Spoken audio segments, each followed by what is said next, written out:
자, 이제 대선 전후로 정치권에 이제 돌던 게 유시민 국무총리설이었는데 어제 유 전 장관이 이 유튜브에서 이 부분을 언급을 했습니다. 진행자가 이제 이재명 정부가 유시민한테 총리를 해달라고 했는데 거절당하니까 그 다음으로 김민석 의원을 지명한 게 했다는 게 사실이냐 이렇게 물었습니다. 유 전 장관은 뭐 그건 모른다라고 하면서 단 이재명 대통령의 인사 구상 중에 총리감을 찾는 과정에서 검토 대상의 한 명이었을 수는 있다. 다시 공직을 맡을 의향이 있는지를 물어본 적은 있다. 나는 어떤 공직도 할 생각이 없음을 분명히 했다라고 했습니다. 그러면서 이 대통령처럼 공직을 해야 행복할 사람이 있는데 요새 얼마나 행복해 보이냐. 나 같은 스타일은 공직 수행에서 개인적 만족을 얻는 스타일이 아니라고 했습니다.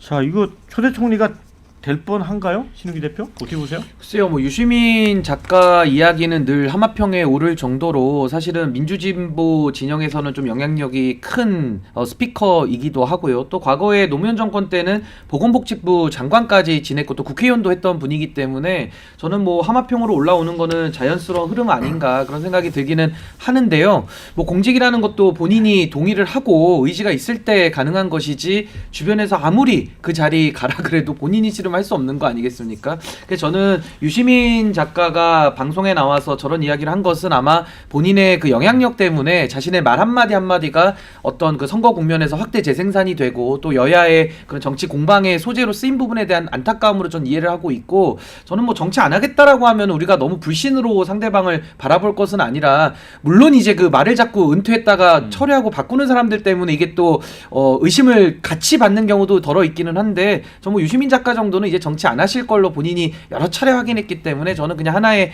해프닝 정도로 보면 어떨까 싶습니다. 저는 그 유시민 작가한테 총리직이 제한될 가능성 거의 없다고 봐요. 그러니까 이재명 대통령이 뭐 김민석 후보 같은 뭐 본인의 그런 검증 관계를 소상히 설명하지 못하고 도덕성 문제는 있지만 이재명 대통령 기본적으로 맥락이 있는 인사를 하는 사람입니다.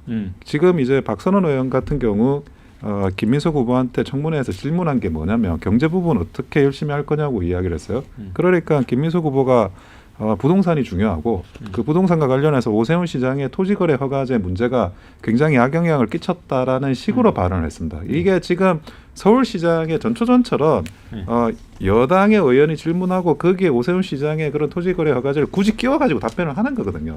그거는 앞으로의 서울시장의 포석에 대한 이미 그 내부적인 어떤 전략과 그 기대치가 깔려 있는 상태에서 총리가 된 건데 그러면 그 유시민 작가를 총리를 시켜가지고 얻을 수 있는 그런 전략적인 기획적인 정무적인 이익이라는 게 존재하지가 않거든요. 그런데 그런 맥락도 없이 유시민 작가한테 총리직이 뭐 제한됐을 가능성은 저는 극히 낮다고 생각을 하고 그리고 유시민 작가는 이제 뭐 그런 여러 가지 서운함이나 뭐 이런 게 결합된 건데 나한테도 제안이 왔는데 나는 그 거절했다 이런 이야기를 공개적으로 하는 거는 글쎄요 뭐 공직이나 정치에 있는 사람들이 그런 건 잘 안 하는 것 같은데 이례적이네요.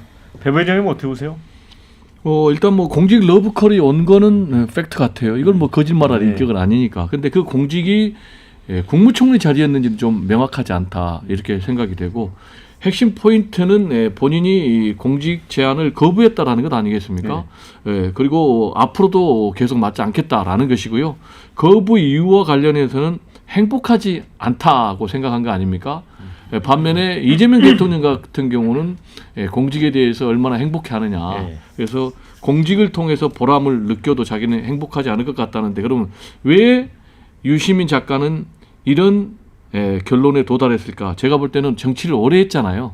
특히 이제 노무현 정부에서는 이제 보건복지부 장관도 했는데 노무현 전 대통령의 죽음을 통해서 정치에 대해서 깊은 회의감이 있는 것 아닌가. 그리고 저는 개인적으로 보면은 정치라는 그 직업이 극한 그 감정 노동자의 직업이에요. 엄청난 많은 갈등을 조정해야 되잖아요. 그 과정 중에서 배신도 당하잖아요. 등에 칼도 꼽힘을 당해야 되고 심지어 뭐 시저도 브루투스 넘어져. 그래서 이런 부분과 관련해서 본인이 더 이상 정치 안 하겠다라는 그런 입장을 분명히 한 것이 아닌가 이렇게 생각이 됩니다. 이제 설란영 씨 비하 논란으로 이제 대선 막판에 어쨌든 좀 좋지 않은 영향을 줬다는 게 좀 지배적인 분석이긴 한데 그래서 이제 앞으로 정치 비평도 되도록 하지 않겠다고 했어요. 그러니까 이제 유시민 작가 같은 경우는 사실은 이제 뭐 설란영 그 여사 비판도 그렇고 어떻게 보면 그 좀 보수 진영에서 볼 때는 조금 입이 가볍다. 그리고 지나치게 투사형으로 너무 좀 조롱하고 지나치게 이제 조롱하고 희화화하는 이런 입을 가지고 있다라는 게 이제 보수 진영 지지자들이 보고 있는 그런 이미지인데 일반적으로 우리가 장관급 공무원 그리고 심지어 총리급의 공직자에 대한 어떤 인선에 대한 추천이 있을 때 그런 부분을 뭐 몇 주도 지나지 않아서 이렇게 언론에 공개하는 경우는 제가 되게 드물게 봤거든요. 예를 들면 뭐 1, 2년 뒤에 당시 그 내각 구성 초기 때 나한테도 콜이 왔었는데 내가 거절했다. 이렇게 사후에 얘기하는 거는 제가 봤는데 지금 그 새 정부가 들어섰는지 아직 한 달도 안 됐는데 아주 가정하는 이런 화법으로 나도 총리의 후보 중 한 명이었을 수 있다. 이런 것 자체가 저는 약간 목적이 불투명해 보이고 사실 상식적으로 봤을 때도 지금 이재명 정부의 인선은 아주 전략적이고 또 내년에 있을 지선 그리고 어떻게 보면은 차기 대선까지 염두에 두는 이런 전략적인 인선을 하고 있다고 저는 보고 있거든요. 가령 부산 지역의 어떤 전재수 장관이라든지 또 김민석 후보 같은 경우도 예전에 그 서울시장에 출마했다가 낙선한 경험이 있기 때문에 이런 여러 가지 포석을 깔아두는 인선을 하고 있는데 굳이 이 와중에 유시민 장관을 총리급의 어떤 공직자 후보로 지명을 해서 불필요하게 통합에 저해되는 논란을 만들었을까? 저는 아니라고 봅니다.